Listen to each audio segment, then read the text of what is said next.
బీఆర్ఎస్కి వెళ్ళి పోటీ చేస్తున్న ఆయన ఎవరు? ఆయనకు మెదక్ జిల్లాకి సంబంధం ఏంది?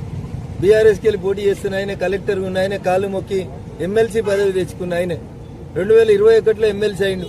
ఇవాళ వచ్చేదో 100 కోట్లు పెడతా, రఘునందన్ రావు ఏం చేయలేదని చెప్తున్నావు కదా. నేను 20లో గెలిచినా, నువ్వు 21లో ఎమ్మెల్సీ అయినావు. 21 నుంచి ఏడాదికి 100 కోట్లు పెడితే 21లో 100 కోట్లు పెట్టాలి, 22లో 100 కోట్లు పెట్టాలి, 23లో 100 కోట్లు పెట్టాలి, 24లో మొదటి క్వార్టర్ అయిపోయింది, మార్చి 31 ఆడ కూడా పెట్టలేదు. ₹7 ఖర్చు పెట్టినాడు, పిల్లికి బిచ్చమయ్యేనోడు.